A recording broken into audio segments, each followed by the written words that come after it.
ஏசாயா தீர்க்கதரிசன புஸ்தகம் 26வது அதிகாரம் 20வது வசனத்தை ஒருவர் வாசிக்கலாம். ஏசாயா 26:20. என் ஜனமே, நீ போய் உன் அறைகளுக்குள்ளே பிரவேசித்து உன் கதவுகளை பூட்டிக் கொண்டு சினம் கடந்து போகும் மட்டும் கொஞ்ச நேரம் ஒழித்துக்கொள். அல்லேலூயா. என் ஜனமே, நீ போய் உன் அறைகளுக்குள்ளே பிரவேசித்து உன் கதவுகளை பூட்டிக் கொண்டு சினம் கடந்து போகும் மட்டும் கொஞ்ச நேரம் ஒழித்துக்கொள் என்று சொல்லி ஆண்டவர் தம்முடைய ஜனத்துக்கு ஒரு வார்த்தையை சொல்லுகிறார். அவரால் தெரிந்து கொள்ளப்பட்ட ஜனம், அவரால் மீட்கப்பட்ட ஜனம், அவரால் ரட்சிக்கப்பட்ட ஜனம், அவருடைய அற்புதங்களையும் அவருடைய அடையாளங்களையும் அவருடைய அதிசயங்களையும் அநேகமாக பிரத்யட்சமாக பார்த்த இந்த ஜனம், எங்களுக்கு ஒரு தேவன் இருக்கிறார், யெகோவா தேவன் இருக்கிறார், அவரை அன்றி வேறொருவரும் இல்லை என்று சொல்லி மிகவும் மேன்மை பாராட்டி அந்த தேவனுடைய அற்புதங்களையும் அடையாளங்களையும் அனுதினமும் அனுபவிக்கக்கூடிய இந்த ஜனத்திற்கு தேவன் ஏற்கனவே நல்ல பாதுகாப்பான சூழ்நிலையை அவர் ஏற்படுத்தி இருக்கிறார். அல்லேலூயா.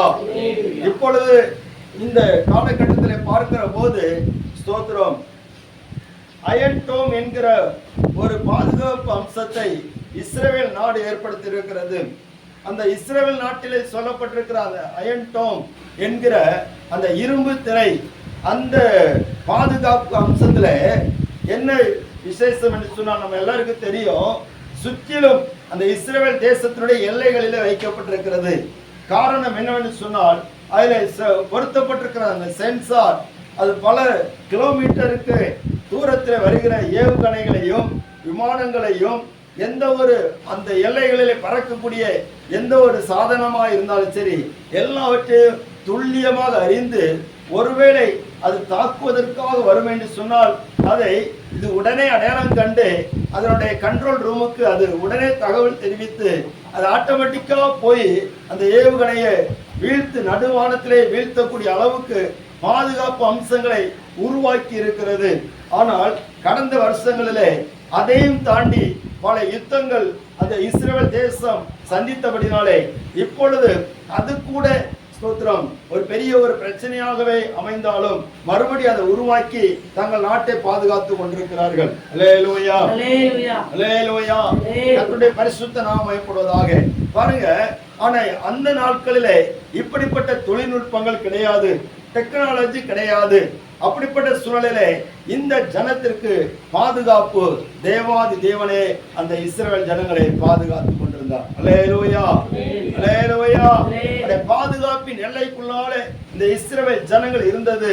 ஆனால் இந்த இடத்திலே பார்க்கும்போது ஆண்டவர் தம்முடைய ஜனத்துக்கு ஒரு கட்டளை கொடுக்கிறார். என்ன கட்டளைன்னு சொன்னார், என் ஜனமே, நீ போய் உன் அறைகளுக்குள்ளே பிரவேசித்து உன் கதவுகளை பூட்டிக் கொண்டு சினம் கடந்து போக மட்டும் கொஞ்ச நேரம் ஒழித்துக்கொள் என்று சொல்லி சொல்லப்பட்டிருக்கிறது.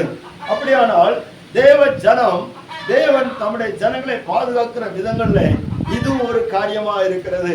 கொஞ்ச நேரம் ஒழித்துக் கொள்ள வேண்டும். அல்லேலூயா, அல்லேலூயா. கர்த்தருடைய பரிசுத்த நாமம் மகிமைப்படுவதாக. தேவ பிள்ளைகளே, அப்படியானால் அவர் நீ போய் கொஞ்ச நேரம் உன் அறைகளுக்குள்ள பிரவேசித்து உன் கதவுகளை பூட்டிக் கொண்டு கொஞ்ச நேரம் ஒழித்துக்கொள் சொன்னா ஒரு ஆபத்து வருகிறது, ஒரு ஆபத்து வருகிறது, ஒரு போராட்டம் வருகிறது. எல்லாரும் கவனிங்க. அல்லேலூயா, ஸ்தோத்திரம். இந்த உலகத்திலே நாம் பார்க்கிற போது மனிதர்கள் ஒழித்துக் கொள்வதற்கு பல உபாயங்களை பண்ணி கொண்டிருக்கிறார்கள். நேற்று தினத்திலே ஒரு பேப்பருடைய ஒரு சின்ன ஒரு பிக்சரை பார்க்கிற நேரத்தில் நார்வே நாடு அது ஒரு சுரங்கத்தை உருவாக்குகிறது. ஏற்கனவே நிறைய சுரங்கங்களை உருவாக்கி வைத்திருக்கிறார்கள். கவனியுங்கள். அல்லேலூயா. நிறைய மலைகளை குடைந்து உள்ளே 1,00,000 பேர் தங்கக்கூடிய அளவுக்கு பெரிய சுரங்கங்களை ஏற்படுத்தி இருக்கிறார்கள். எலக்ட்ரிசிட்டி வசதி இருக்கிறது, பயிரிடுவதற்கான வசதி இருக்கிறது, கார் போவதற்கான வசதி இருக்கிறது, ட்ரக்குகள் போவதற்கான வசதிகள் இருக்கிறது, வீடுகள் கட்டுவதற்கான வசதிகள் எல்லாம் செய்திருக்கிறார்கள். எத்தனை பேருக்கு தெரியும்? ஹல்லேலூயா. Hallelujah. ஆமா, தெரியாட்டா அவங்க நான் அப்புறம் காட்டி தரேன். பாருங்க, இதெல்லாம் செய்திருக்கிறார்கள். ஏனென்று சொன்னால் ஒரு 10-12 வருஷத்துக்கு முன்பாக 2012வது வருஷத்துல நீங்க பாப்பீங்கன்னா ஒரு செய்தி வந்தது டிசம்பர் மாசம். என்னென்ன, சூரிய புயல் ஒன்று வருகிறதாக ஒரு பெரிய ஒரு அறிக்கையிட்டார்கள். எத்தனை பேருக்கு தெரியும்? ஞாபகம் இருக்கும்போது தெரியல. நாங்க பிரேயருக்கு வீட்டுல இருந்து வெளியே கிளம்பும்போது ஒரு சகோதரி என்ன பார்த்து சொன்னார்கள், என்னென்ன பாஸ்டர் ஜோம் பண்ணி எடுங்க அப்படின்னு. நான் சொன்னேன், எதுக்கு ஜோம் பண்ணணும் அப்படின்னு. ஏதோ உலகம் அழிய போகுதாமே அப்படின்னு. யார் அழிய போகுதுன்னு சொன்னா அது எல்லாரும் அப்படிதான் சொல்லிட்டு இருக்காங்க. எப்போ அழிய போகுது? இந்த டிசம்பர் 26ஆம் தேதி, டிசம்பர் 26ஆம் தேதி அழிய போகுது அப்படின்னு. ஸ்தோத்திரம். அப்போ அந்த அந்த சகோதரி வந்து சாதாரண ஒரு சகோதரி, அவங்க அறிவுக்க போயிட்டு எல்லாரும் பரபரப்பா பேசுறாங்க. அப்ப நான் சொன்னேன், உலகம் அழிய போதில்ல, அப்ப நீங்க மனம் திரும்பி இயேசுக்குள்ள வந்து நீங்க பயப்படவே வேண்டாம். அந்த சம்பவங்கள் நிறைய பரபரப்பானது. சூரிய புயல் வந்து பூமியை எரிக்க போகிறது, சூரியனுக்கு வருகிற அந்த சுனாமி, சூரிய சுனாமி பூமி எரிக்க போகிறேன்னு சொல்லி பல செய்திகள் வந்தது நான் பார்க்கிறோம். அப்ப இதுல இருந்து தப்பும்படியாக மனிதர்கள் எங்க போனாலும் முடியாது. என்ன சொன்னால் அந்த அந்த அந்த சூரியனுக்கு வருகிற அந்த புயலானது அது மனிதனுடைய உடம்பை கவனிங்க, மனிதனுடைய உடம்புல பட்ட மாத்திரத்துல மெழுகு போல எலும்புகள்லாம் உருகிருமா. அப்படிப்பட்ட உருகிய மனிதனுடைய எலும்புகளையும் உருக பண்ணக்கூடிய அளவுக்கு அந்த வெப்பம் அதிகமா இருக்கும் என்று சொல்லி நாம் விஞ்ஞானத்துல நம்ம பார்க்க முடிகிறது. எத்தனை பேருக்கு அது ஞாபகம் இருக்குதோ தெரியல. அப்படிப்பட்ட ஆபத்திலிருந்து தப்புவதற்கு இந்த அநேக நாடுகள் என்ன பண்ணினாங்க சொன்னா, அவங்க மக்களை பாதுகாப்பதற்காக அநேக சுரங்கங்களை தோண்டி மலைகளை குடைந்து உள்ளால பல கிலோமீட்டருக்கு உள்ளால சுரங்கங்களை தோண்டி அவங்க பாதுகாப்புகளை ஏற்படுத்தி வைத்திருக்கிறார்கள். இப்பொழுது இன்னொரு காரியத்தை செய்ய போகிறார்கள். என்ன சொன்னா, நார்வே அந்த நாடு அறிவித்திருக்கிறது, ஸ்தோத்திரம், கப்பல், அதாவது கடல் சுரங்கம் என்று சொல்லி. கவனிங்க, கடல்ல கப்பல் சுரங்கம் பண்ண போறாங்களாம். அதுவும் அந்த கடல்ல இருக்கக்கூடிய மலையை குடைந்து உள்ள கப்பலை உள்ள கொண்டு போய் அதுல சுத்திர பாதுகாப்பாக இருக்கக்கூடிய அளவுக்கு பெரிய ஒரு டெக்னாலஜியோடு கூட பல ஸ்தோத்திர காரியங்களை உருவாக்கி இருக்கிறது அந்த பேப்பர்ல பார்க்கும்போது ஆச்சரியமா இருந்தது. அப்படின்னா மனிதன் தாங்கள் ஒழித்துக் கொள்வதற்கு ஒரு இடத்தை தேடிக்கொண்டிருக்கிறார்கள். அல்லேலூயா. ஆண்டவர் சொல்கிறாரு, இந்த முழு உலகமும் ஒழித்துக் கொள்ளக்கூடிய ஒரு நாள் வருகிறது. வெளிப்படுத்தின விசேஷம் 6வது அதிகாரம் 15வது வசனத்திலே சொல்லப்பட்டிருக்கிறது. அந்நாட்களில் அநேகர், வாசிங்க அந்த வசனத்தை.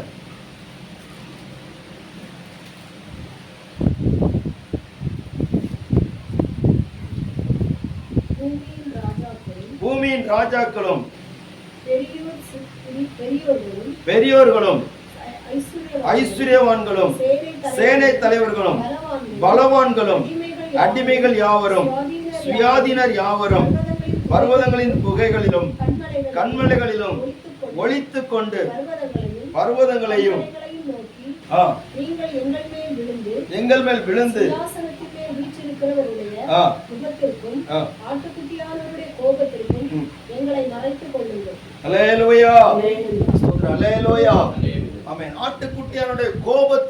மறைத்துக் கொள்ளுங்கள். இந்த உலகத்துல ஸ்தோத்திரம், யாருடைய கோபம் வெளிப்பட்டாலும் ஸ்தோத்திரம் அதுல தப்பிக்க வழி உண்டு. ஆனால் ஆட்டுக்குட்டியானுடைய கோபம் வெளிப்பட்டு சொன்னா அதுல தப்பிக்க வழியே கிடையாது. அல்லேலூயா. ஸ்தோத்திரம். பரலோகத்தின் தேவன் அவர் இரக்கமுள்ளவர் தான், அன்புள்ளவர் தான். அவரை போல யாரும் இருக்க முடியாது. ஆனால் அவரை போல கோபமும் யாரும் ஸ்தோத்திரம் பட முடியாது. அல்லேலூயா. அவரிடத்துல இருக்கிற வரை கோபம் யார்ட்டையும் கிடையாது. அவர் கோபப்பட்டாலே இந்த பூமி அதிரும். ஸ்தோத்திரம். கர்த்தருடைய நாமம் மகிமைப்படுவதாக. அப்படியானால் வேதம் சொல்லி இருக்கிறது, ஸ்தோத்திரம், சங்கீதம் 2வது சங்கீதம் கடைசி வசனத்தை பாருங்க. குமாரன் கோபம் கொள்ளாமலும், நீங்கள் வழியிலே வசனத்தை எடுத்து வாசிங்க. ஸ்தோத்திரம். குமாரன் கோபம் கொள்ளாமலும் நீங்கள் வழியில அழியாமல் இருக்கும்படிக்கு அவரை என்ன செய்யுமா? முத்தம் செய்யுங்கள். குமாரன் கோபம் கொள்ளாமல், குமாரன் கோபம் கொள்ளாமலும் நீங்கள் வழியிலே அழியாமல் இருக்கும்படிக்கு அவரை முத்தம் செய்யுங்கள். கொஞ்ச காலத்திலே அவருடைய கோபம் பற்றி எரியும். அவரை அண்டிக் கொள்கிற யாவரும் பாக்கியவான்கள். அல்லேலூயா. கொஞ்ச காலத்துல அவருடைய கோபம் எப்படி எரியுமா? பற்றி எரியும். ஸ்தோத்திரம். அப்ப அந்த பூமி முழுவதும் அவருடைய கோபத்தினால் பற்றி எரிய போகிறது. அண்ட சராசரங்களும் அவருடைய கோபத்தினால் பற்றி எரிய போகிறது.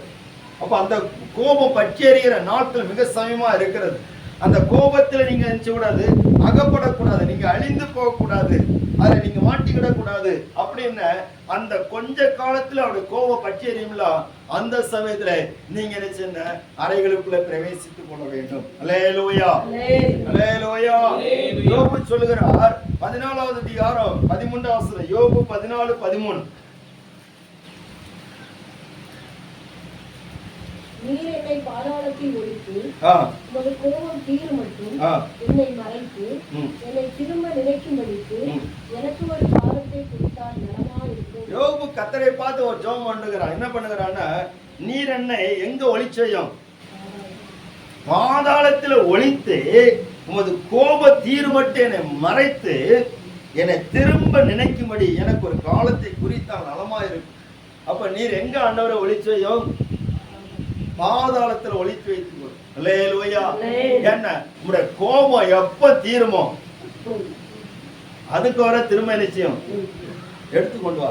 அல்லேலூயா, அல்லேலூயா. ஸ்தோத்திரம். அவனுடைய விண்ணப்பம் இதுதான். என்ன பாதாளத்துல ஒளித்து வைத்துக்கொள்ள ஆண்டவரே. ஏன்னா நம்முடைய கோபத்துக்கு முன்னாடி யாரும் நிக்க முடியாது. ஸ்தோத்திரம். தேவ பிள்ளைகளே, நம்முடைய தேவன் பட்சிக்கிற அக்னியாக இருக்கிறார். அவரை யாரும் அலட்சியம் பண்ணி கொண்டு இருக்க கூடாது, அவரை பரியாசம் பண்ணி கொண்டிருக்க கூடாது, அவரை அசட்டை பண்ணி கொண்டிருக்க கூடாது. அவர் பட்சிக்கிற அக்கினி. அவருடைய கோபம் கொள்ளாதபடிக்கு, அவருடைய கோபம் நம்ம பற்றி எறியாதபடிக்கு நாம் கொஞ்ச நேரம் ஒழித்துக் கொள்ளணும். அல்லேலூயா. யோபு 24வது அதிகாரம் 4வது வசனம். தேசத்தில் சிறுமைப்பட்டவர்கள் ஏகமாய் ஒழித்துக் கொள்ளத்தக்கதாக எளிமையானவர்களை வழியை விட்டு விலகுகிறார்கள். தேசத்தில் சிறுமையை விட்டவர்கள் ஏகமாக ஒழித்துக் கொள்ளத்தக்கதாக எளிமையானவர்களை வழியை விட்டு விலக்குகிறார்கள் சொல்லப்பட்டிருக்கிறது. அப்போ சிறுமைப்பட்டவர்கள் ஏகமாக ஒழித்துக் கொள்ளத்தக்கதாக சொல்லப்பட்டிருக்கிறது. சிறுமைப்பட்டவர்கள் சின்னமா ஒழித்துக் கொள்ளணும். அல்லேலூயா. ஸ்தோத்திரம். யோபு 34வது அதிகாரம் 22வது வசனம்.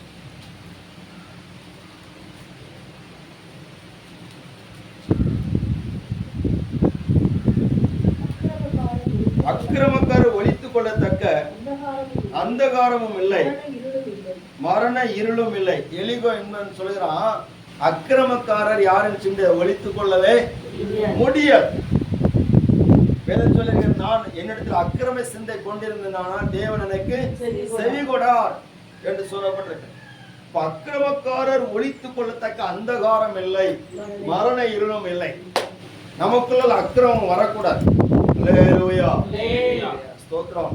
மனிதன் எப்பொழுது தேவனை பார்த்து ஒழித்துக் கொண்டான்னு சொன்னா, ஆதாம் எப்பொழுது பாவம் செய்தானோ அப்பொழுது தேவனை பார்த்து ஒழித்துக் கொண்டான். ஏன்னு சொன்னா அவருக்கு முன்னாடி நிக்க முடியாது. அவருக்கு முன்னாடி நிக்க முடியாது, நிக்க முடியாது. பாவம் நமக்குள்ள இருந்தேன்னா, அக்கிரமம் நமக்குள்ள இருந்தேன்னா அவருக்கு முன்னாடி நிக்க முடியாது. ஆதாமுக்கு ஏவாளுக்கு நிக்க முடியல. ஸ்தோத்திரம். கர்த்தருடைய பரிசுத்த நாமம் எப்பொழுதாக அப்படின்னா அந்த பாவம் இருக்கிற போது நிக்க முடியும். காரணம் என்ன சொன்னா, பாவத்துக்கு அதிபதி யாரு? பிசாசு. பிசாசுக்கு எப்படி அவன் ஸ்தோத்திரம் தேவனுக்கு முன்பாக நிற்க முடியாதோ, அதே போல அவனுடைய காரியமா இருக்கக்கூடிய பாவம் செய்கிறவர்களும் அவருக்கு முன்னாடி நிற்க முடியாது. எரேமியா 23வது அதிகாரம் 24வது வசனம் அங்க சொல்லப்பட்டிருக்கிறது.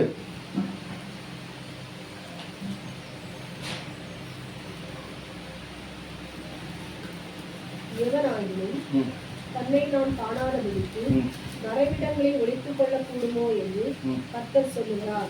நான் வானத்தையும் பூமியையும் நிரப்புகிறவர் அல்லவோ. அல்லேலூயா. எவனாயிலும் தன்னை நான் காணாதபடிக்கு மறைவிடங்களை ஒழித்துக் கொள்ள கூடுமோ என்று கர்த்தர் சொல்கிறார். அப்படியே ஒருத்தனும் தன்னை தேவனுக்கு முன்னாடி நினைச்ச முடியாது, ஒழித்துக் கொள்ள முடியாது, மறைத்துக் கொள்ள முடியாது. யாரும் மறைக்க முடியாது. ஸ்தோத்திரம். கர்த்தருடைய பரிசுத்த நாமம் இப்பொழுதாக. ஒரு ஆசிரமம் ஒன்று இருந்தது. அதுல ஒரு துறவி இருந்தார். அந்த துறவி அவர் தன்னுடைய சீடர்களை அழைத்து சொன்னாராம், நான் உங்களுக்கு எல்லாருக்கும் ஒரு பரீட்சை வைக்க போகிறேன். அப்படி பரீட்சையிலே ஜெயிக்கிறவன் இந்த ஆசிரமத்துக்கு எல்லா மாணவர்களுக்கு தலைவனாக இருப்பான் என்று சொல்லி அவர் ஒரு அறிக்கையிட்டு இருந்தார். அதன்படி ஒரு குறிப்பிட்ட நாள் வந்தது. நாள் வந்தபோது எல்லாருடைய கையிலையும் கிட்டத்தட்ட ஒரு 30 சீடர்கள் இருக்கிறார்கள். அவங்க அத்தனை பேர் கையிலையும் ஆளுக்கு ஒரு மாம்பழத்தை கொடுத்து, இந்த மாம்பழத்தை எல்லாவற்றையும் சாப்பிட்டு விட்டு வர வேண்டும். ஆனால் ஒரே ஒரு கண்டிஷன், இந்த மாம்பழத்தை சாப்பிடுகிற போது யாரும் உங்களை நினைச்சக்கூடாது, பார்க்கக்கூடாது. அல்லேலூயா. எல்லாரும் கவனிக்கிறீங்களா? யாரும் உங்களை நினைச்சக்கூடாது, பார்க்கக்கூடாது. இதுதான் கண்டிஷன். நீங்க இந்த மாம்பழத்தை நினைச்சணும். எல்லாரும் கையில ஆளுக்கு ஒன்று கொடுக்கப்பட்டது. எல்லாரும் சிதறி ஓடினார்கள். ஒவ்வொருத்தராட்டும் ஒவ்வொரு இடத்துல போய் உட்கார்ந்து மாம்பழத்தை எல்லாத்தையும் சாப்பிட்டு விட்டு ஒவ்வொருத்தராக வந்து இந்த துறவிக்கு முன்னாடி வந்து நின்றார்கள். தன்னுடைய குருவுக்கு முன்னாடி வந்து நின்றார்கள். ஆனால் ஒரு மாணவனை காணவில்லை. ஒருத்தனை காணல. அப்போ அவனை தேடி 4-5 பேர் அனுப்பிவிட்ட உடனே அவன் ஒரு பக்கத்துல போய் ஒரு ஆற்றின் ஓரத்துல போய் உட்கார்ந்து கொண்டிருக்கிறான். உட்கார்ந்து கொண்டு அவன் யோசித்து கொண்டிருக்கிறான். அவன் அந்த சாப்பிடவில்லை. உடனே அவனை அழைத்து வந்தார்கள். அழைத்து வந்து கேட்டார்கள், ஸ்தோத்திரம், எல்லாருக்கும் சாப்பிடுவதற்கு இடம் கிடைத்தது, ஆனா உனக்கு மறைவான ஒரு இடமும் கிடைக்கவில்லையா என்று சொல்லி கேட்ட போது அந்த மாணவன் சொன்னானாம், குருவே, நீங்கள் சொன்ன இந்த காரியம் நல்லதுதான், ஆனால் சாப்பிட சொன்னீர்கள், யாரும் பார்க்க கூடாது என்று சொல்லி சொன்னால் என்னை பார்த்து கொண்டிருக்கிற கடவுள் ஒருவர் இருக்கிறாரே, அவருடைய பார்வைக்கு மறைவாக நான் சாப்பிட முடியாது. அல்லேலூயா. ஸ்தோத்திரம். இதைத்தான் அந்த குரு எதிர்பார்த்தார். நீங்க எது செய்தாலும் உங்களை பார்க்கிற தேவன் ஒருவர் இருக்கிறார். அல்லேலூயா. யாரும் பார்க்க கூடாதுன்னு அவர் பார்ப்பார். அவருக்கு ஒளிவானதும் கிடையாது, மறைவானதும் கிடையாது. அவருக்கு முன்னாடி யாரும் தன்னை ஒளித்துக் கொள்ளவும் முடியாது. அவருக்கு முன்னால் எல்லாம் வெட்ட வெளிச்சமாக இருக்கிறது. ஒரு மனிதன், தேவனால் தெரிந்து கொள்ளப்பட்ட ஒரு மனிதன் சவுல் என்பவன், அவன் ராஜாவாக தெரிந்து கொள்ளப்பட்டான். கவனியுங்கள். அப்போ அவனை ராஜாவாக்குவதற்காக எல்லாரும் தேடின போது அவன் நினைச்சதானா தளவாடங்களுக்குள்ளால நினைச்சுதான் ஒழித்து கொண்டான். அப்ப எல்லாரும் ஆண்டவரை கேட்கிறாங்க, ஆண்டவரே ஸ்தோத்திரம், சவுல் எங்க அப்படின்னு. அப்ப ஆண்டவர் சொல்லி கொடுக்காரு, அவன் ஒட்டகங்கள் இருக்கக்கூடிய தளவாடங்கள் நினைச்சான் ஒழிச்சிட்டு இருக்கிறான். அல்லேலூயா. ஸ்தோத்திரம். அங்க இருந்து கொண்டு வந்து சேர்க்கிறாங்க. அதே போல யோசுவாவின் புஸ்தகம் 7வது அதிகாரத்துல அங்கே ஒரு மனிதன் இருக்கிறான். ஸ்தோத்திரம். அங்கே ஆகான் என்பவன் இருக்கிறான். அவன் எரிகோல இருந்து எதுவும் எடுக்கக்கூடாதுன்னு சொல்லி கட்டளை பிறப்பிக்கப்பட்ட பிற்பாடும் அவனை அதை எடுத்துக்கொண்டான். எல்லாருக்கும் முன்னாடி அதை ஒளிச்சு வச்சுட்டான். கூடாரத்துல மறைச்சு வச்சுட்டான். அல்லேலூயா. நம்ம கூடாரத்துல கொஞ்சம் மறைச்சு வச்சிருக்கிறோம். ஆண்டவருக்கு பிரியமில்லாத காரியங்களை மறைச்சு வச்சிருக்கிறோம். ஒருவேளை ஸ்தோத்திரம். அல்லேலூயா. கவனிங்க.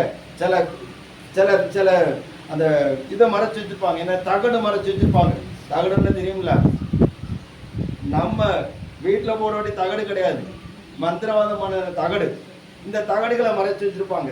சில ஆணிகளை மறைச்சு வச்சிருப்பாங்க. சில மைகளை மறைச்சு வச்சிருப்பாங்க. அல்லேலூயா. விசுவாசுக்குரிய ஏதோ ஒண்ணு மறைச்சு வச்சிருக்கிறாங்க. ஆமென். அத கூடார மறையில வச்சிருக்கிறாங்க.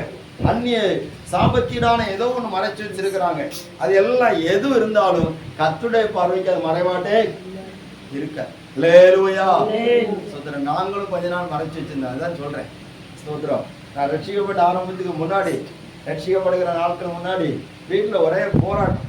அப்போ வீடு கட்டும் போது தரலட்ச கழிக்கணும்னு சொல்லிட்டு ஒரு சின்ன ஒரு காரியம் இருந்ததுனால தரலட்ச கழிக்கிறதுக்கு ஒரு மந்திரவாதியை நைட்டா கூட்டு வந்து ஏதோ பண்ணாங்க. தர போடக்கு முன்னாடி அப்போ பண்ணிட்டு வீடு கட்டி முடிச்சாச்சு.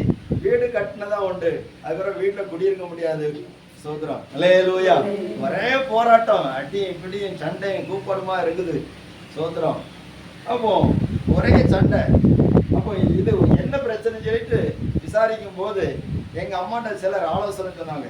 என்ன சொன்னாங்கன்னா, வீட்டுக்குள்ள நீங்க வீடு கட்டும்போது தரலட்ச கழிச்சிங்களா அப்படின்னு. ஆமா கழிச்சோம். காஞ்சிரங்கம்பு வீட்டுக்குள்ள வச்சிருந்தா வெளியே வச்சிருந்தா, வீட்டுக்கு உள்ள வச்சிருந்து. ஐயா உள்ளால வைக்க கூடாது, சுடுகாட்டுல தான் உள்ள வைப்பாங்க, இது வெளியில வைக்கணும் அப்படின்னு சொன்னதுனால சரி அந்த தரலட்சிய அந்த உள்ளால கழித்து அந்த இதை எடுத்துட்டு மாத்தணும் அப்படின்ட்டு சோதரம். அதுக்கு ஒரு கூட ஒரு மந்திரவாதியை பார்த்து, அவரோட ஊமை மந்திரவாதி, ஊமையாட்டு தான் பேசுவார். மந்திரம் சொல்றது ஊமையானு சொல்லுவாரு. அவர் உண்மையா சொல்றாரு பொய்யா சொல்றாரு, எல்லாமே பொய் தான். சோதரம். அப்போ அவரை கூட்டிட்டு வந்து என்ன பண்ணாங்கன்னா, என்னென்னவோ பூசை பண்ணாங்க. சுத்தியில இருக்கக்கூடிய அந்த 4 முக்கு 3 அறை, அந்த ஒவ்வொரு ரூம்ல உள்ள அந்த 4 முக்கையும் தோண்டி அது எல்லாத்தையும் எடுத்துட்டு வேற சட்டி, ஒரு 12 சட்டி எடுத்து அதுக்குள்ள ஆணியை போட்டு தகடத்தை போட்டு சப்பு சவறு எல்லாத்தையும் போட்டு மறுபடியும் புதைச்சி 4 முக்களையும் சோதனை ஒவ்வொரு ரூம்லயும் 4 முக்கு. அப்போ 3 அரைன்னு சொன்னா எத்தனை 12 முக்களையும் கொண்டு வச்சாச்சுன்னு வச்சு இனி உங்களுக்கு ஒரு பிரச்சனை இல்லை அப்படின்னு சொல்லியாச்சுன்னா முன்னாடி இருந்ததோட சூப்பரா அல்லேலூயா பிசாசு போராட ஆரம்பிச்சுட்டான். அதுக்கப்புறம் ஒண்ணுமே ஓடலை. சோத்திரம். தலை போற விஷயமா மாறிட்டு. அது வரைக்கும் எங்க அப்பா வீட்டுல இருந்தாரு, அது புதைச்ச பிற்பாடு அவர் வீட்டிலே இல்லை. அல்லேலூயா. 1.5 வருஷமா எங்க போனாருன்னு சொல்லி தெரியாதபடிக்கு, தகவல் இல்லாதபடிக்கு ஆயிடுச்சு. ஆனா கர்த்தர் என்ன எப்போ ரட்சித்தாரோ அதுக்கு பிற்பாடுதான் அவர் வந்தார். அல்லேலூயா. அதுக்கு முன்னாடி ஆளு போயிட்டாரு கொடுக்க அப்படின்னு நினைச்சது. ஸ்தோத்திரம். அதுக்கு கூட அவர் வந்தாரு. பாருங்க, நான் ரட்சிக்கப்பட்ட பிற்பாடு கர்த்தர் எனக்கு உணர்த்தினாரு, இதெல்லாம் எடுத்து மாத்தணும் அப்படின்ட்டு. நான் பைபிள் காலேஜிலிருந்து நேரம் வந்து ஒரு கம்பி எடுத்து நான் எல்லாம் முக்குல தோண்டி எடுத்து எல்லாத்தையும் எடுத்து கொண்டு வெளியில கொண்டு தள்ளுறேன். அல்லேலூயா. ஸ்தோத்திரம். பாருங்க, நிறைய விஷயத்தை புதைச்சு வச்சிருக்கிறோம், ஆனா அவருக்கு மறைவானது கிடையாது.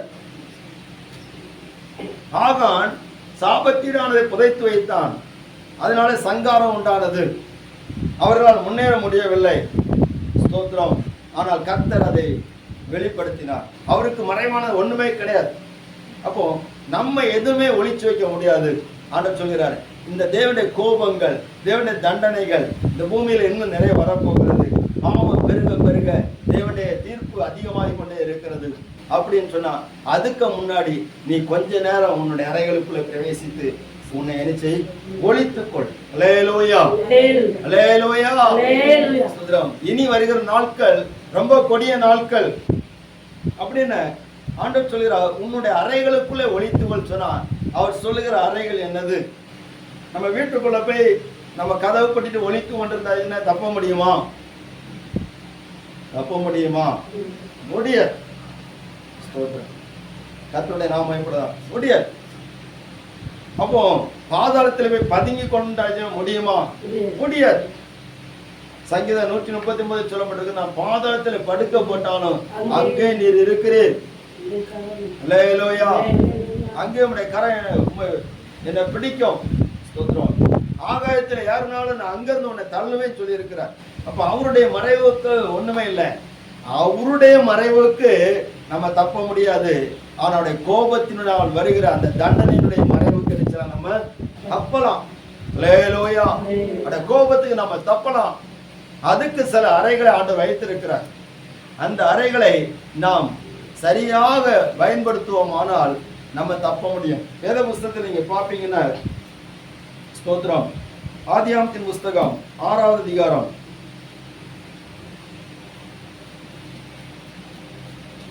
14வது வசனத்தை ஒரு வாசிக்கிறோம்.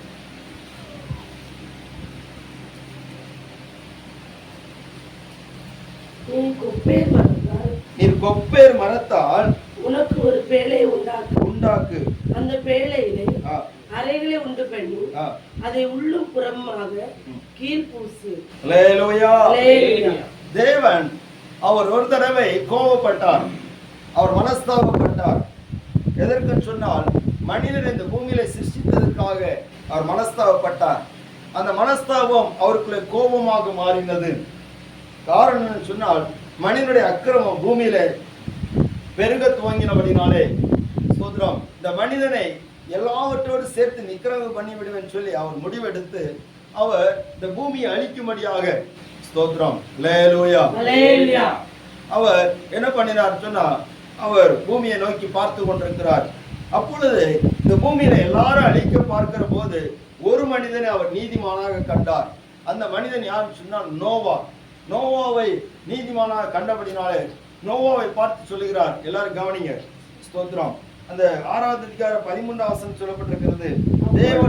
தேவன் நோவாவை நோக்கி, மாம்சமான யாவரின் முடிவும் எனக்கு முன்பாக வந்தது, அவர்களாலே பூமி கொடுமையினால் நிறைந்தது, நான் அவர்களை பூமியோடு கூட அழித்து போடுவேன். அல்லேலூயா.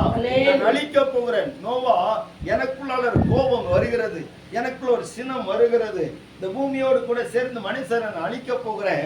ஆனபடினாலே நீ உன்னை பாதுகாத்துக் கொள்வதற்கு நீ உனக்கு ஒரு அறையை உண்டு பண்ண வேண்டும், அல்லது ஒரு பேழையை உண்டாக்க வேண்டும். கொப்பேர் மரத்தை எடுத்து அதுக்குள்ள அறைகளை உண்டு பண்ணி நீ அதுல உள்ளும் புறமும் கீழ்பூசி உன்னையும் உன்னுடைய குடும்பத்தை நீ நிச்சய வேண்டும், பாதுகாத்துக் கொள்ள வேண்டும். அல்லேலூயா. ஆண்டவர் இயேசு சொன்னார், நோவாவின் நாட்களில் எப்படி நடந்ததோ அப்படியே மனுஷகுமார் வரும் நாட்களிலும் நடக்கும் என்று சொல்லி லூக்கா 17வது அதிகாரத்தில் எழுதப்பட்டிருக்கிறது. அப்படியானா நோவாவின் நாட்களிலே எப்படி ஜனங்கள் உணர்வற்றவர்களாக இருந்தார்களோ, பெண் கொண்டு பெண் கொடுத்து எப்படி உல்லாசமா வாழ்ந்து தங்களுடைய சுகபோகத்தையே முக்கியமா கருதி சூத்திரம் கர்த்தர் இயேசுடைய அந்த கடைசி நாட்களையும் வருகை நாட்களையும் இனி வரப்போகிற அந்த ஆக்கினையும் தேவனுடைய கோபத்தினுடைய விளைவுகளையும் உணராதபடிக்கு, தண்டனை உணராதபடிக்கு எப்படி இருக்கிறார்களோ அப்படித்தான் இந்த கடைசி நாட்களில் ஜனங்கள் இருப்பார்கள். அல்லேலூயா. இந்த கடைசி நாட்களில் ஜனங்கள் அப்படித்தான் இருப்பாங்க. உணர்வே இல்லை, எங்க பார்த்தா உணர்வு இல்லை. சோத்திரம். நம்ம எவ்வளவு அநியாயங்களை நம்ம பார்க்கிறோம். கொடூரமாக கொலை செய்து விடுகிறார்கள். கடந்த நாட்களில் செய்திகளை பார்க்கும்போது ஸ்கூல்ல படிக்கிற பையனை கொலை செய்து 12 நாட்கள் கழித்து அந்த உடலை எடுத்திருக்கிறாங்க. ஸ்தோத்திரம். இப்படி பல காரியங்கள் நம்முடைய தேசத்தில், நம்ம தேசத்தில் நடக்கிறது. உலகத்தின் பல பகுதிகளில் பார்க்கும்போது பல காரியங்கள் நடக்கிறது. ஸ்தோத்திரம். ஈவு இரக்கமற்ற செயல்கள். காரணம் சொன்னா கவனிங்க. காரணம் சொன்னா தேவ பயம் இல்லை, தேவனை குறித்த எண்ணம் இல்லை. எல்லாரும் கவனிக்கும். கொஞ்ச நேரம் தான் உங்களுக்கு வசனம் சொல்லுகிறேன். ஏன்னா இந்த வசனம் தான் உங்களை பாதுகாக்கக்கூடிய, உங்களுக்கு ஆசீர்வாதமா இருக்கக்கூடிய. இதுக்கு சில போராட்டங்கள் இருக்கும். உங்க சரீரத்தில் சில பலவீனங்கள் இருக்கலாம், சில சிந்தனைகளுடைய குழப்பங்கள் இருக்கலாம். அதெல்லாம் மாத்திரணும்.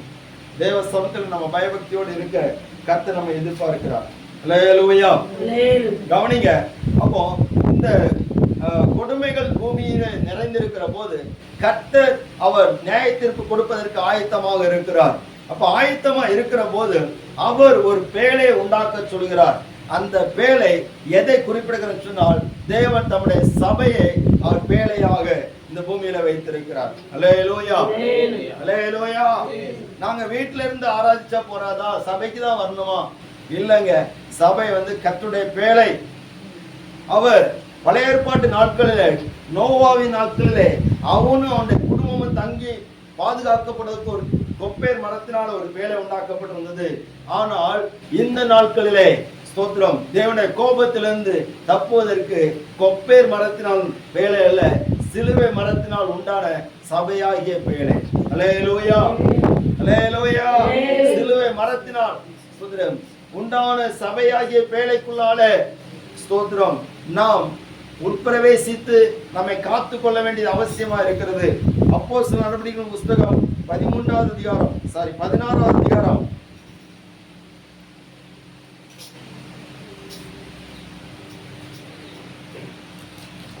அப்போஸ்தலர்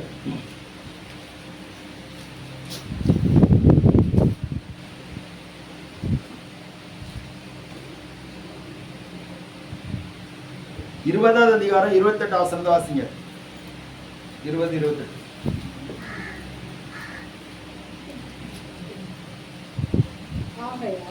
ஆகையால் உங்களை குறித்தும் தேவன் தம்முடைய சுய இரத்தத்தினாலே சம்பாதித்துக் கொண்ட தமது சபையை மேய்ப்பதற்கு பரிசுத்த ஆவி உங்களை கண்காணிகளாக வைத்த மந்தை முழுவதையும் குறித்தும் எச்சரிக்கையாயிருங்கள். அல்லேலூயா. அறைகளுக்குள் பிரவேசியன் சொன்னால் சபையாகி அறைகளுக்குள்ள நீ பிரவேசிக்க வேண்டும். அன்றைக்கு நோவா அந்த கொப்பேர் மரத்தை நான் ஒரு பேழை உண்டாக்கினான். அல்லேலூயா. பிள்ளைகளை கொஞ்சம் ஒளிச்சிருந்து கவனிக்கணும். கர்த்தர் உங்களை ஆசீர்வதிப்பார். அப்ப சபை என்பது சிலுவை மரத்தினால் கர்த்தராகிய இயேசு என்கிற அந்த இரட்சகர் சிலுவை மரத்தினாலே நமக்கு ஒரு பேழை உண்டாக்கி இருக்கிறார். அதுதான் சபை. அதுதான் கர்த்தரை ஆராதிக்கக்கூடிய சபை. நீங்களும் நானும் கர்த்தரை ஆராதிக்கக்கூடிய சபையாக இருக்கிறோம். அல்லேலூயா. ஸ்தோத்திரம். கர்த்தருடைய பரிசுத்த நாமம் எப்பொழுதாக. அதனால தான் மத்தேயு சுவிசேஷம் 16வது அதிகாரம் 18ஆம் வசனம் சொல்லப்பட்டிருக்கிறது, என் சபையை நான் நினைச்சுவேன் கட்டுவேன். வாசிங்க அந்த வசனத்தை.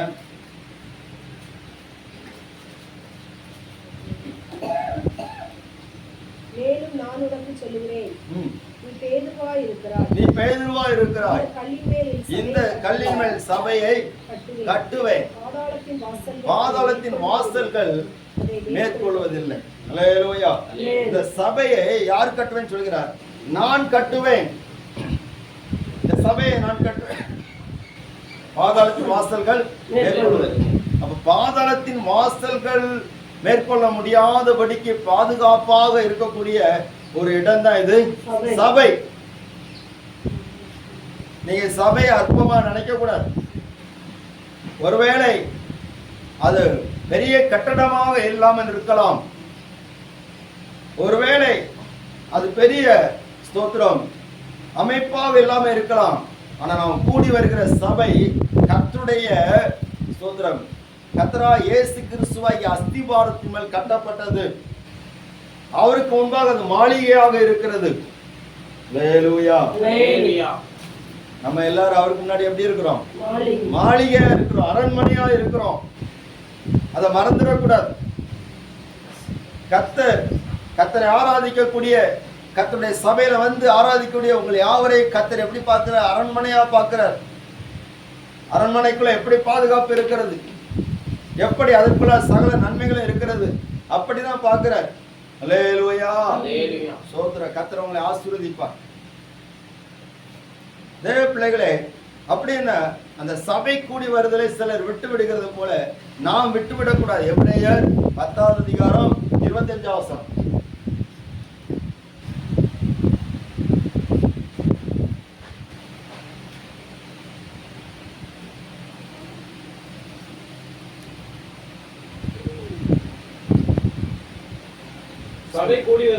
சபை கூடி வருதலை சிலர் விட்டு விடுகிறது போல நாமும் விட்டு விடாமல் ஒருவருக்கொருவர் புத்தி சொல்ல கடவோம். நாளானது சமீபித்து வருகிறதை எவ்வளவாய் பார்க்கிறீர்களோ அவ்வளவாய் புத்தி சொல்ல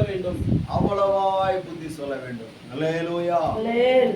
சிலருக்கு ஞாயிற்றுக்கிழமை ஆராதனைக்கு ஸ்தோத்திரம் ஏதாவது ஒரு சாக்கு கிடைச்சுன்னா அதுக்கு இடம் கொடுத்து போயிடுவாங்க. ஸ்தோத்திரம். நேற்றும் ஆராதனைக்கு எந்த காரணம் கொண்டு சபை கூடி வருகிற நேரத்தை யாரும் அலட்சியம் பண்ணக்கூடாது. நீங்க அலட்சியம் பண்ணினீங்கன்னா கர்த்தருடைய பாதுகாப்பின் எல்லையை விட்டு வெளியே போறீங்கன்னு அர்த்தம். கர்த்தருடைய நமக்கு வைத்திருக்கிற அந்த அறையை விட்டு வெளியே போகிறன்னு அர்த்தம். அல்லேலூயா. ஸ்தோத்திரம். ஒரு வேட்டைக்காரன் ஒருவன் இருந்தான். கவனிங்க. வேட்டைக்காரன் ஒருவன் இருந்தான். வேட்டைக்காரன் சொல்லுகிறத விட அவன் ஒரு வன அதிகாரி, அதாவது ஃபாரஸ்ட் டிபார்ட்மெண்ட்ல உள்ள ஒரு அதிகாரி. இவர் என்ன பண்ணாருன்னா, அந்த காட்டை பாதுகாப்பதற்காக அவர் எப்பொழுதுமே தன்னுடைய துப்பாக்கியோடு கூட தான் இருந்துச்சுவாரு வெளியே போவார். கவனிக்கிறீங்களா? அல்லேலூயா. ஒரு நாள் காலையிலே அவர் வழக்கம் போல தன்னுடைய துப்பாக்கியோடு கூட போவதற்காக அவர் துப்பாக்கி எடுத்துக்கொண்டு போட்டுட்டு தோல்ல போட்டுட்டு வெளியே கிளம்பி போயிட்டார். வெளியே கிளம்பி போனவர் ரொம்ப தூரம் போயிட்டார். திடீரென்று வழியில ஒரு புலியை கண்டான். எப்படி இருந்திருக்கும்? பயங்கரமா இருந்திருக்கும். உடனே அவர் என்ன பண்ணினாருன்னா, ஸ்தோத்திரம், தன்னுடைய துப்பாக்கி எடுத்து அந்த புலியை நோக்கி அவர் குறி வைத்து சுட்டார். சுட்டாச்சுன்னா கிளிக் ஆகுது, குண்டு வெளியே போகல. கிளிக் ஆகுது, என்ன போல? குண்டு வெளியே போகல. பார்த்தாச்சுன்னா அவர் காலையில கிளம்புனவர் குண்டு அந்த தோட்டாவை எடுத்து உள்ள மாட்டாம வந்துட்டார். இப்ப என்ன பண்ணுவாருன்னா, அவரு உள்ள இருந்தா தானே வெளியே வரும், இல்ல. இப்ப என்ன பண்ணுவாரு, நேர தன்னுடைய அறையை பார்த்து ஓடினார். அவருக்கு அங்க ஒரு அறை கொடுக்கப்பட்டிருந்தது, அந்த அறையை பார்த்து ஓடினார். ஏன்னா அங்கதான் இருக்கு. அங்க போனவர் கவனிங்க, இவர் இங்க இருந்து இந்த தோட்டாவை மறந்துட்டாரா? இவர் கையில வச்சிருந்த அந்த அறை வீட்டுடைய சாவியை அங்க பயத்துல போட்டு வந்துட்டார். புரியுதா உங்களுக்கு? அறை வீட்டுடைய சாவி அங்க போட்டுட்டு வந்துட்டார். இவர் நேர ரொம்ப வேகமா ஓடினாரு. அந்த புலியும் வேகமா ஓடி வந்தது. இப்ப அறைக்குள்ள வந்துட்டாரு. அறைக்கு பக்கத்துல வந்துட்டாரு. கதவு பூட்டப்பட்டிருக்குது. பாக்கெட்ல கையை விட்டா, அல்லேலூயா, ஆன்ல துப்பாக்கி இருக்குது, தோட்டா இல்ல. வீடு இருக்குது, சாவி இல்லை. நிறைய பேர் அப்படிதான் இருக்கிறாங்க. சபை இருக்குது, மனசு வெளியில இருக்கு. அல்லேலூயா, ஆமா. துப்பாக்கி இருக்குது, பிசாசு மேற்கொள்ளோட எல்லா வார்த்தைகளும் வாக்குத்தத்தங்களும் அதிகாரங்களும் இருக்குது. ஆனா உள்ளால வல்லமை இல்லை. அல்லேலூயா. அதனால நிறைய பேர் என்ன பண்றாங்கன்னா, அந்த மிருகத்துக்கு இரையான மூல பிசாசுக்கு இரையாகி கொண்டே இருக்கிறாங்க. ஐயோ, நான் என்னுடைய பாதுகாப்பின் அறைக்கு பக்கத்துல வந்துட்டேன், இனி எனக்கு தப்பலாம்ல அப்படின்னு சொல்லி, என்ன தப்பதுக்கு வழி இல்லை, நீ உள்ள வந்தாலும் உனக்கு பாதுகாப்பு. அல்லேலூயா. எனவே சபைக்கு வெளியில இருக்கிறாங்க. வெளியில இருந்தேன்னா பாதுகாப்பு கிடையாது. அன்னைக்கு நோவா கட்டின அந்த பேழைக்குள்ளால அவர் 100 வருஷம் பிரசங்கம் பண்றார். 500 வயசுல கர்த்தர் சொன்னாரு, 600 வயசு வரைக்கும் பிரசங்கம் பண்றார். நீதியை பிரசங்கம் பண்றார். எல்லாரும் மனம் திரும்புங்க. அல்லேலூயா. அவர் பேழையை உண்டாக்கிட்டு இருக்கிற வாங்க அப்படின்னு சொல்லி கூப்பிடுறாரு. வரவே இல்லை. ஆனா மிருகங்கள்லாம் வருது, யானை வருது, சிங்கம் வருது, கரடி வருது, காட்டு மிருகங்கள், துஷ்ட மிருகங்கள் எல்லாம் வருது. ஆனா இந்த மனுஷன் மட்டும் வரல. அல்லேலூயா, சோத்திரம். ஒருத்தனும் மனம் திரும்பல, சபைக்குள்ள வரல. இவன் என்னத்தை அப்படி கட்டிட்டு இருக்கிறான்? நாங்களாம் பெரிய பெரிய மாளிகைலாம் கட்டிட்டு இருக்கிறோம். நாங்க கட்டுற மாளிகையை விடையோ இவன் கட்டுற பேழை பாதுகாப்பானதுன்னு சொல்லிட்டு எல்லாரும் அலட்சியம் பண்ணுனாங்க. இன்னைக்கு நிறைய பேருக்கு ஆண்டவர் வேண்டாம், எங்கிட்ட பணம் இருக்குது, நாங்க பார்த்துக்கிடுவோம், எங்களுக்கு திறமை இருக்கு, நாங்க பார்த்துக்கிடுவோம் அப்படின்னு மார்பு தட்டுகிறவர் நிறைய பேர் இருக்கிறாங்க. அல்லேலூயா. ஆண்டவரை தேடணும்னு சொல்லி எதுக்கு தேடணும் கேட்கறாங்க. சோத்திரம். பணம் படைத்தவர்கள் கேட்கறாங்க, அரசியல்வாதிகள் கேட்கறாங்க, நாங்க எதுக்கு கடவுளை தேடணும்? அவர் வேணா எங்களை தேடி வர. அல்லேலூயா. ஆனாலும் இயேசு தேடி வந்தார். அவருக்கு இடம் கொடுக்க உனக்கு மனசு இல்லை. இனி ஒரு நாள் வரும், இதே நாவு நீ அவரை தேடும் போது அவர் உனக்கு தென்பட மாட்டான். அல்லேலூயா. அன்னைக்கு அந்த ஜனங்கள் எல்லாரும் நோவா கூப்பிட்ட போது யாரும் மனம் திரும்பி உள்ள வரல. ஆனா நோவாவும் அந்த மனைவியும், இந்த 3 குமாரர்களும் அந்த மனைவிகளும் வந்தார்கள். ஆக 8 பேர் வந்தார்கள். அந்த 8 பேர் தான் பாதுகாக்கப்பட்டாங்க, தவிர வேற எல்லாரும் அழிக்கப்பட்டார்கள். அதுக்கு பிற்பாடு வந்து கதவை தட்டுறாங்க. அல்லேலூயா. கதவு அடைக்கப்பட்ட பிற்பாடு கதவை தட்டுறாங்க. கதவை நிச்சயாது திறக்கப்பட எல்லாரும் வந்து கதை தட்டுறாங்க. பெருமளம் வந்துட்டு அவங்க சொல்றாங்க, நோவா, இப்ப நாங்க விசுவாசிக்கிறோம். நோவா, எப்படியாவது இந்த சபையினுடைய கதவை திறந்து விடு. அல்லேலூயா. ஒரு அழிவு. அல்லேலூயா. நம்ம சபை கிருபையின் சபை. அதனாலதான் காலையில 10:30 மணி ஆனாலும் கதவு கேட்டு திறந்துருக்கு. சில சபைகள் கிருபையின் சபை கிடையாது, அது வந்து ஸ்திரமான சபை. அல்லேலூயா. ஸ்திரமான சபைன்னா உபதேசத்துல. நம்ம சபை வந்து கிருபை சபையா இருக்கிறதுனால 10:30 மணியில எத்தனை மணி ஆனாலும் கேட்டு திறந்தா இருக்கும். ஆனா சில சபைகள் என்ன தெரியுமா, 9 மணி ஆறதுன்னு 8:55 உள்ள இருக்காட்டா அந்த கிருபையின் சபை அடைக்கப்பட்டு. அல்லேலூயா. கேள்விப்பட்டிருக்கலாம். சுந்தரம். நாள் போக போக நம்ம சபை அப்படி மாறிடும். அப்படி மாறணும். ஏன்னா அப்படி ஜனங்கள் தேடணும். அல்லேலூயா. சபையில அப்படி ஸ்திரப்படணும். ஏதோ நம்ம சபைன்னு சொன்னோன்னே ஏதோ கல்யாணத்துக்கும் கல்லறைக்கும் நம்ம நல்லது கெட்டதுக்கு மட்டும் பங்கெடுக்க மட்டும் அப்படி நினைக்க கூடாது. நம்ம என்ன பண்ண போறோம்னா வர இருக்கிற கோபத்துக்கு தப்பதுக்காக சபை. அல்லேலூயா, அல்லேலூயா. அன்னைக்கு நோவாவுடைய நாட்களை கர்த்தருடைய கோபத்துக்கு தப்பி கொடுத்து கொள்ளும்படியாக அன்னைக்கு பேழை உண்டாக்க சொன்னார். இனி நோவாவின் நாட்களில் நடந்தது போல அந்த பெருவெள்ளம் வராது. லோத்தினுடைய நாட்கள் வந்தது போல அக்கினி இறங்கும். அப்ப அதுக்கு தப்பன சபையாகிய பேழைக்குள்ளால அடங்கி இருக்கணும். அல்லேலூயா, ஸ்தோத்திரம். கர்த்தருடைய நாமம் மகிமைப்படுவதாக. சபையில இருக்கிறேன்னு சொன்னா சபையின் உபதேசங்களுக்கு அடங்கி இருக்கணும். சபையினுடைய ஆராதனைக்கு அடங்கி இருக்கணும். சபையில சொல்லப்படுகிற வார்த்தைகளுக்கு நாம் செவி சாய்த்து அதுக்கு கீழ்ப்படிஞ்சு அடங்கி இருக்கணும். அல்லேலூயா, ஸ்தோத்திரம். சபையில நம்ம எதெல்லாம் குறைவா காண்கிறோமோ அதெல்லாம் நாமளே என்ன செய்யணும்,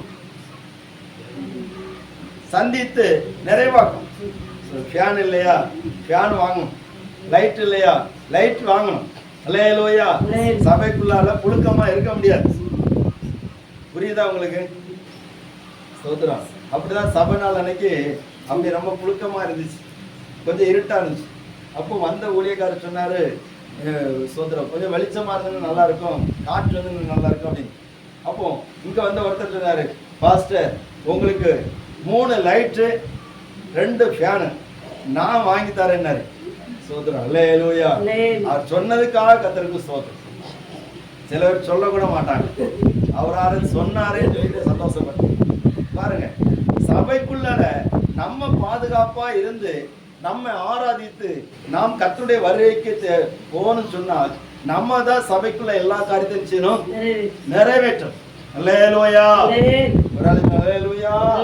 ஸ்தோத்திரம். கர்த்தருடைய பரிசுத்த நாமம் இப்படிதாக. அப்போஸ்தலர் 8வது அதிகாரம் 3வது வசனத்தை வாசிக்கலாம்.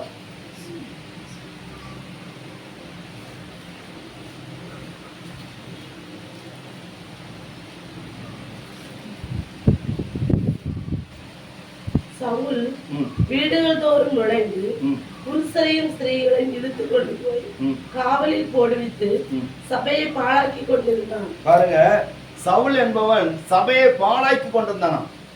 இந்த சபை எதுக்கு தெரியுமா? பாதுகாப்புக்காக இந்த சபையை ஒருத்தன் பாழாக்கி கொண்டிருக்கிறான். சிலர் என்ன பண்றாங்கன்னு சபையை பாழாக்கி கொண்டிருக்கிறார்கள். அல்லேலூயா.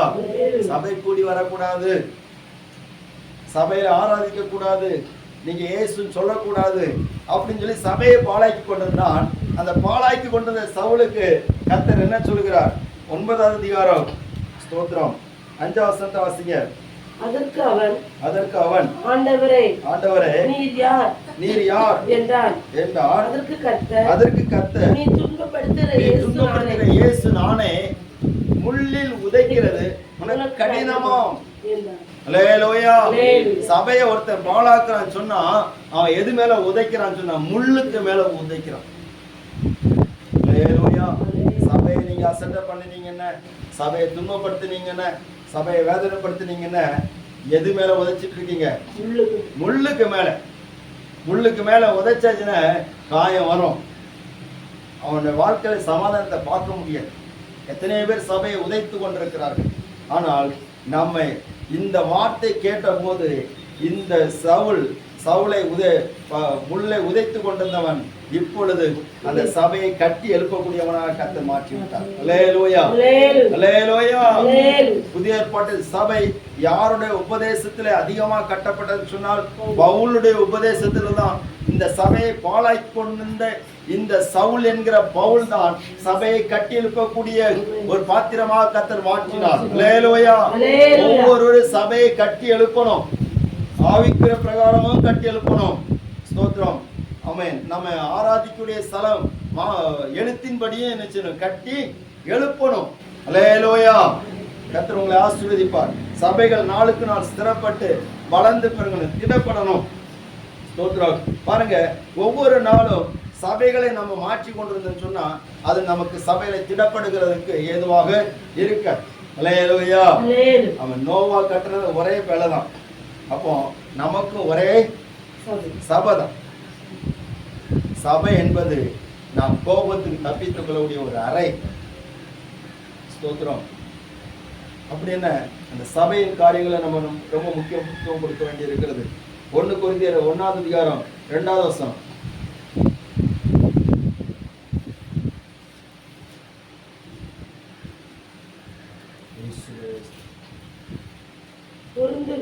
கொரிந்துவிலே கிறிஸ்து இயேசுவுக்குள்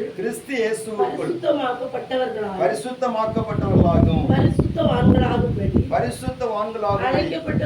அழைக்கப்பட்டவர்களுமாய் இருக்கிற தேவனுடைய சபைக்கும் எங்களுக்கும் தங்களுக்கும் ஆண்டவராய் இருக்கிற கர்த்தராகிய இயேசு கிறிஸ்துவின் நாமத்தை என்றும் தொழுது கொள்கிறார் அனைவருக்கும் எழுதுகிறதாவது. அல்லேலூயா. சபை என்பது பரிசுத்தமாக்கப்பட்டவர்களும் பரிசுத்தவான்களாகும்படிக்கு அழைக்கப்பட்டவர்களுமாகிய கூட்டம். புரியுதா உங்களுக்கு? பரிசுத்தமாக்கப்பட்டவங்களும் ஒரு அல்லேலூயா கேட்கலையோ? கேட்க அல்லேலூயா. உங்களுக்குள்ள வேற ஒண்ணு கேட்டுட்டு இருக்கு. என்ன கேட்டுட்டு இருக்குன்னு சொப்பனத்துல யாராவது ஏதோ ஒன்று சொல்லிட்டு இருப்பாங்க, அது கேட்டுட்டு இருக்கோம். அல்லேலூயா. ஆமா, நான் வண்டி ஓட்டிட்டு போச்சு பத்தில ரோட்ல போயாச்சுன்னா என்னென்னமோ தெரிஞ்சு எங்கேயோ ஒரு இடத்துல உட்காந்து சூத்திரா ஏதோ பண்ணிட்டு இருக்க மாதிரி தெரிஞ்சு. கொஞ்ச நேரம் கழிச்சு பார்த்தீங்கன்னா செவரில் முட்டி நாளை கீழே. அல்லேலூயா. ஆமா, காரணம் என்னன்னு சொன்னா வண்டி ஓட்டிட்டு இருக்க சமயம் என்னது கண்ணு உறங்கிச்சு. தெரிஞ்சது என்னது சொப்பனம். அல்லேலூயா. ஆமா, விழுந்தது ரோடு. சூத்திரம் திருவனந்தபுரம் பஸ் வந்து 6ஆம் வந்தது பெரிய கிருபை. அல்லேலூயா. ஆமா, எத்தனையோ இடத்துல அப்படிதான் நடக்குது. திருவனந்தபுரம் பஸ் வந்து 6ஆம் வந்தது பெரிய கிருபை. ஸ்தோத்திரம். கவனமா இருங்க, அப்படிதான் இருக்கும். அப்போ நான் சொன்ன எத்தனை பேருக்கு கேட்டது தெரியல. பரிசுத்தமாக்கப்பட்டவங்களும் அவர் அல்லேலூயா. அல்லேலூயா. பரிசுத்தவான்கள் ஆகும்படிக்கு அழைக்கப்பட்டவங்களும் அவர் அல்லேலூயா. ஸ்தோத்திரம். கர்த்தர் உங்களை ஆசீர்வதிப்பார்.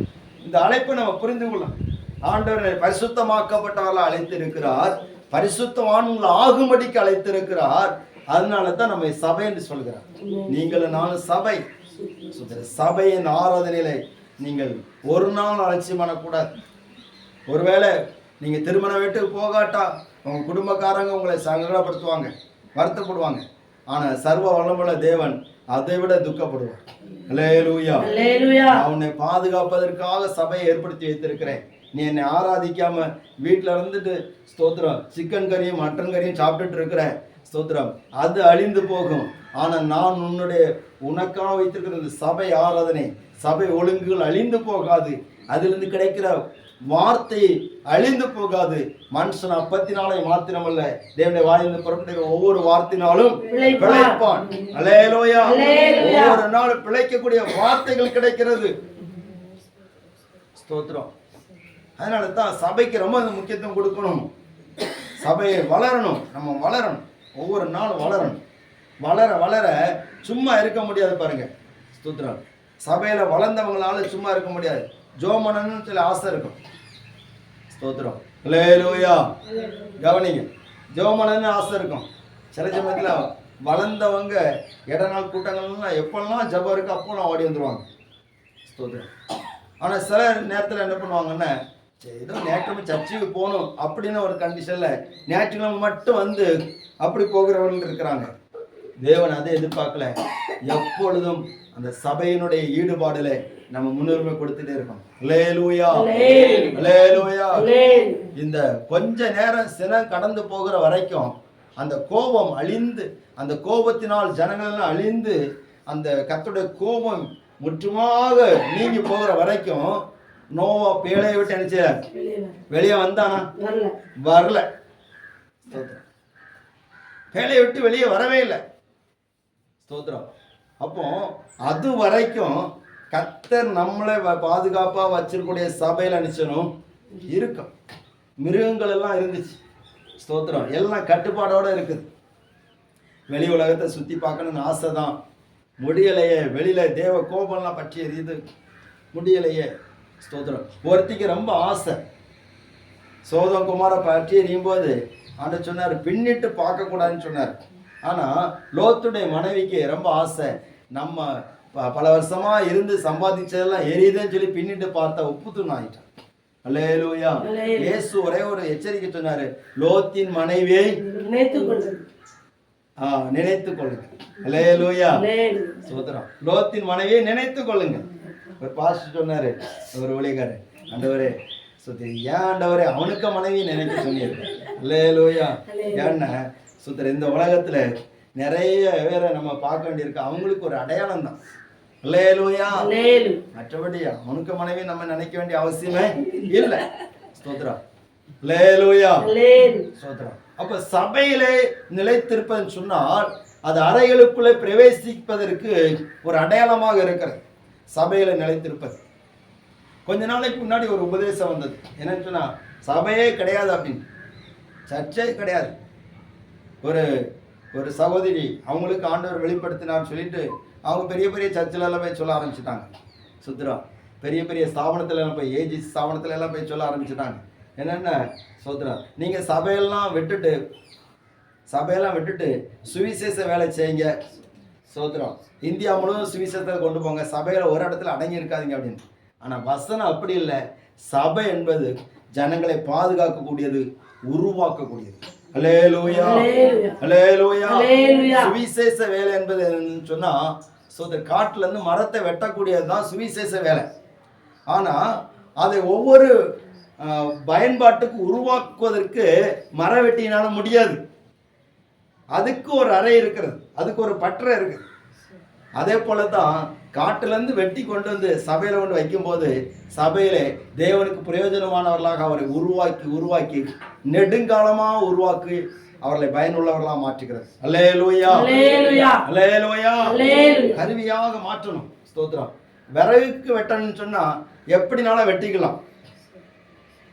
ஒரு அலைய சொல்லுங்க. ஸ்தோத்திரம். விறகுக்கு எப்படினாலும் வெட்டலாம், யாருனாலும் வெட்டுவாங்க, மரம் வெட்டுவாங்க, வெட்டி கொண்டு விறகு போட்டுருவாங்க, அது கொஞ்ச நேரத்தில் போயிடும். ஆனால் சுதந்திர மேசை, சேரு, கட்டில், பீரோ இதெல்லாம் ரொம்ப நாளைக்கு பல தலைமுறைகளுக்கு இருக்கக்கூடியது. இதெல்லாம் செதுக்கி எடுத்து கொண்டு போகணும்னு சொன்னால் அது விறகு வெட்டினாலும் முடியாது. யாரால தான் முடியும்? ஆசாரியால தான் முடியும். அப்போ அதுக்கு தான் ஆண்டவர் சபையை வைத்திருக்கிறார். அல்லேலூயா. நெடுங்காலமா நீங்க இருக்கணும், நீங்க கர்த்தருடைய ராஜ்யத்தை சுதந்திரத்துக் கொள்ளணும், வர இருக்கிற கோபத்துக்கு நீங்க தப்பணும். அப்ப அதுக்கு தான் சபை கூடி வருதலை விட்டுவிடக்கூடாது, சபையினுடைய ஆராதனையை விட்டுறக்கூடாது, சபையினுடைய உபதேசத்தை விட்டுறக்கூடாது.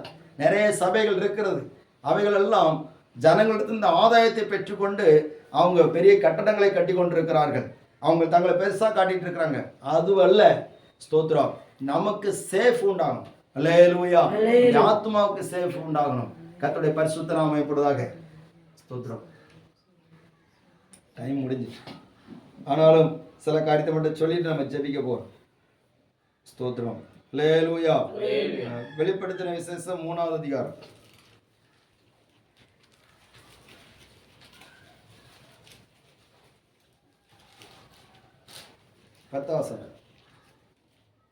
என் பொறுமையை குறித்து சொல்லிய வசனத்தை நீ காத்து கொண்டபடியால் பூமியில் குடியிருக்கிறவர்களை சோதிக்கும்படியாக பூச்சக்கரத்தின் மேலெங்கும் வரப்போகிற சோதனை காலத்திற்கு தப்பும்படி நானும் உன்னை காப்பேன். அல்லேலூயா.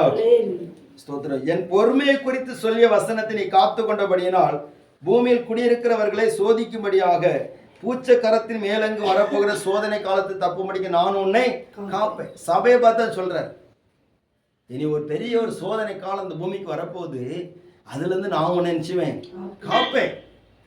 அப்ப சபைக்குள்ள இருக்கிறவர்கள் பாதுகாக்கப்படுவார்கள். பிலதெல்பியா சபைக்கு ஆண்டவர் சொல்கிறார். இரண்டாவது, அறை என்று சொன்னால் முதல்ல பார்க்கிறோம் சபை என்று பார்க்கிறோம். இரண்டாவது அறை என்று சொன்னால் எது? யாத்திராமம் 12வது அதிகாரம் 22வது வசனம். சீக்கிரமா வாசிங்க. யாத்திராமம் 12:22.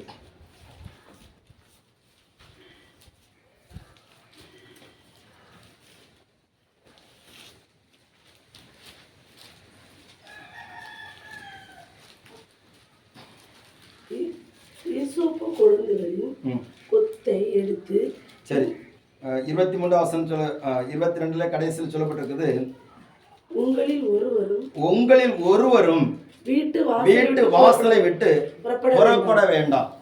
அடுத்த வசனம், கர்த்தர் எகிப்தியர் எகிப்தியரை அதம் பண்ணுகிறதற்கு கடந்து கடந்து வருவார். நிலையின் மேற்சட்டத்திலும் வாசலின் நிலைக்கால்களிலும் இரண்டிலும் அந்த இரத்தத்தை காணும்போது கர்த்தர் சங்காரக்காரனை உங்கள் வீடுகளில் உங்களை அதம் பண்ணுகிறதுக்கு வர ஒட்டாமல் வாசற்படியை விலகி கடந்து போவான். அல்லேலூயா.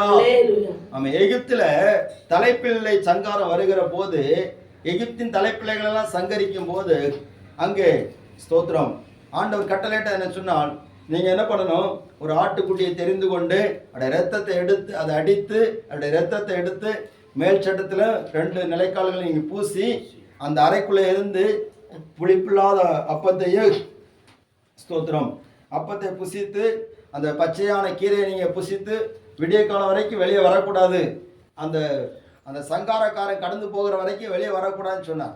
அல்லேலூயா. ஸ்தோத்திரம். அந்த ஆட்டுக்குட்டியானுடைய ரத்தத்துக்குள் அந்த இருக்கிறது அவங்களுக்கு பாதுகாப்பு. ஆட்டுக்குட்டியானுடைய ரத்தத்துக்குள்ள இருப்பதான் பாதுகாப்பு. இந்த சங்காரக்காரன் அதமனுகிற தூதன் சொல்லப்படுகிறது. இந்த தலைப்பிள்ளை சங்காரம் என்பது 10வது வாத. அப்போ நம்ம முதல்ல சபை என்கிற அறைக்குள்ளால நம்ம தங்கியிருக்கணும். 2வது இயேசுவின் ரத்தமாகி ஆட்டுக்குட்டியின் ரத்தத்தின் அறைக்குள்ள இருந்துச்சணும் நம்ம தங்கியிருக்கணும். அல்லேலூயா. அந்த ஆட்டுக்குட்டியானுடைய ரத்தம் நம்ம ஒவ்வொரு நாளும் சுத்திகரிக்கணும், பாதுகாக்கணும். ஸ்தோத்திரம். சங்கீதம் 91 சங்கீதம் 9 10 சொல்லப்பட்டிருக்கிறது, எனக்கு அடைக்கலமா இருக்கிற உன்னதமான கர்த்தரே உனக்கு தாபரமா கொண்ட ஆகையால் பொல்லாப்பு உனக்கு நேரிடாது, வாதே உனக்கு உன் கூடாரத்தை அணுகாது. இதுதான் வார்த்தை. இன்னைக்கு கிறிஸ்தவங்க அநேகர் வாதை கூடாரத்தை அணுகக்கூடாதுன்னு சொல்லி என்னென்னமோ பண்றாங்க. அல்லேலூயா. வேப்பையிலாம் கட்டி வாசல்ல தொங்க விட்டுருக்குறாங்க. யாருக்கு? வாதம் வரக்கூடாது அப்படின்னு. ஸ்தோத்திரம். நாங்கள் சில வீட்டுக்கு ஜெபிக்க போயிருக்கிறோம், கருமாட்டூரில் போயிருக்கிறோம். அப்போ அங்கே ஒரு வீட்டில் வாதை சுந்தரம் வந்துடக்கூடாதுன்னு சொல்லிட்டு கெட்டி தொங்க விட்டுருக்காங்க. நான் கேட்டேன் எதுக்குன்னு. வாதம் வந்துடக்கூடாது. இப்போ எல்லா வீட்லையும் வாதம் வருதான். அல்லேலூயா. வாத கேள்விப்பட்டிருக்கலாம். ஸ்தோத்திரம். முந்திர பாட்டிமாரெலாம் கதை சொல்லுவாங்க. ராத்திரி நடந்து போகும்போது அங்க ஒருத்தி உட்கார்ந்து இருப்பா. ஆமா, கேட்டிருக்கீங்களா? அது என்னென்ன வாத பட்டாணி வாதம் என்னென்ன வாதலமோ உண்டுமா. ஸோ நமக்கு அந்த வாதெல்லாம் பிரச்சனை இல்லை. நம்ம இயேசுவை ஏற்றுக்கொண்டதுனால இயேசுவின் ரத்தம் எல்லா வாதைகளிலும் நம்ம நிச்சயம் பாதுகாப்பு. அல்லேலூயா. இயேசுவின் ரத்தம் நமக்குள்ள எப்பொழுதும் இருக்கணும். அந்த ரத்தத்தின் பாதுகாப்புக்குள்ள நம்ம வீட்டை கொண்டு வரணும், நம்ம பிள்ளைகளை கொண்டு வரணும், எல்லாத்தையும் கொண்டு வரும்போது வாதம் வராது. வாதம்னு சொன்னா அதுல ஒரு பகுதி என்னன்னா வியாதி. அல்லேலூயா. சரி, நிறைய இருக்குது, வசனங்கள் இருக்குது, ஆனா சொல்ல டைம் இல்லை. ஸ்தோத்திரம். என்னாகும் 14வது அதிகாரம் 48 சொல்லப்பட்டு அந்த மனிதர்கள் வாதையினால் செத்தார்கள். ஸ்தோத்திரம். 2 சாமுவேல் 24வது அதிகாரம் 21 சொல்லப்பட்டிருக்கிறது. தாவீது செய்த பாவத்தினாலே அன்றைக்கு வாதையினால் செத்தவர்கள் 74,000 பேர் என்று சொல்லப்பட்டிருக்கு. அல்லேலூயா.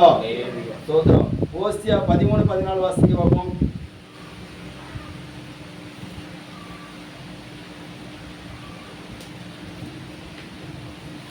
ஓசியா 13-14 முக்கியமான வார்த்தை அங்க இருக்கு.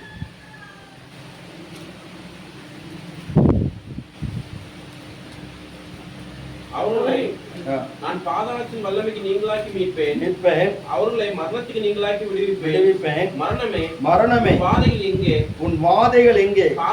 பாதாளமே சங்காரம் எங்கே? மனமாதலின் கண்களுக்கு மறைவானதாய் இருக்கும். அல்லேலூயா. ஸ்தோத்திரம். மரணமே உன் வாதைகள் எங்கே? பாதாளமே உன் சங்காரம் எங்கேன்னு சொல்லப்பட்டிருக்கு. அப்படின்னா ஆண்டவர் பாதாளத்தின் வல்லமைக்கு நீங்களாக்கி மீட்பேன்னு சொல்லுகிறார். பாருங்க, இந்த வாதைகள், பாதாளத்தின் வல்லமைகள், மரணத்தின் வல்லமைகள் நம்மளை மேற்கொள்ளாம இருக்குன்னு சொன்னா நம்ம இயேசுவின் ரத்தத்துக்குள்ள இருக்கணும். அல்லேலூயா. இயேசுவின் ரட்சிப்புக்குள்ள இருக்கணும். முதல்ல சபைக்குள்ள இருக்கணும், 2வது ஆட்டுக்குட்டியானுடைய ரத்தத்துக்குள்ள இருக்கணும். ஸ்தோத்திரம். நம்ம ரத்தத்தினால் நம்ம ஒவ்வொரு நாளும் பாதுகாக்கணும், ரத்தத்தினால் நம்ம ஒவ்வொரு நாளும் சுத்திகரிக்கணும். நம்முடைய வாழ்க்கை இயேசுவின் ரத்தத்தினால் ஒவ்வொரு நாளும் பரிசுத்தமாக்கப்படும். அல்லேலூயா. பரிசுத்தமான வாழ்க்கை வாழுகிறது தான் அறைகளுக்குள் பிரவேசிக்கக்கூடிய ஒரு அனுபவம். 3வது ஸ்தோத்திரம். லூக்காலின் சுவிசேஷம் 21 அதிகாரம் 36 வசனம்.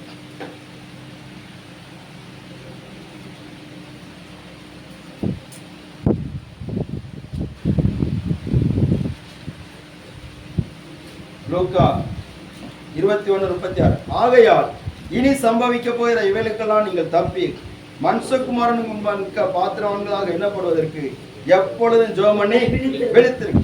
அப்போ இனி சம்பவிக்க போகிற காரியங்களுக்கெல்லாம் நீங்க தப்புன்னு சொன்னா என்ன செய்யணுமா? நீங்க ஜெபம் பண்ணணும். ஹல்லேலூயா. எத்தனை பேர் ஜெபம் பண்ணுவீங்க? நம்ம ஜெபம் பண்ணணும். அந்த ஜெபத்துல நம்ம வளர வளர, ஜெபத்துல தேவனோடு நெருங்க நெருங்க நம்ம பாதுகாக்கப்படும். ஹல்லேலூயா. ஏன்னு சொன்னால் 1 பேதுரு 4 அதிகாரம் 7 வசனம் எல்லாவற்றுக்கும் முடிவு சமயமாயிற்று என்று அறிந்து நம்ம என்ன செய்யணும்? ஜெபமனுக்கு ஜாக்கிரதையா இருக்கணுமா? மத்தேயு சுவிசேஷம் 6 அதிகாரம் 6 வசனம் சொல்லப்பட்டிருக்கிறது. நீங்கள் ஜெபம் பண்ணும்போது அறை வீட்டுக்குள் போய் அந்த வசனத்தை வாசிங்க. மத்தேயு 6:6. நீயோ ஜெபம் பண்ணும்போது அறை வீட்டுக்குள் பிரவேசித்து கதவை பூட்டி அந்தரங்கத்தில் இருக்கிற பிதாவை நோக்கி ஜெபம் பண்ணு. அப்பொழுது அந்தரங்கத்தில் பார்க்கிற உன் பிதா வெளியரங்கமாய் உனக்கு பலன் அளிப்பார். ஹல்லேலூயா. அறை வீட்டுக்குள்ள பிரவேசித்து ஜெபம். ஜெபம் கிறிஸ்தவங்களுக்கு அடிப்படை என்னதான்? ஜெபம். ஸ்தோத்திரம். ரோமர் 12:12 சொல்லப்படுது, ஜெபத்திலே உறுதியாய் தரித்திருங்க. எல்லாரும் ஸ்தோத்திரம். ஆண்டவருடைய சமத்திலே எழுதுங்க. நம்ம எல்லாரும் ஜெபிக்கலாம்.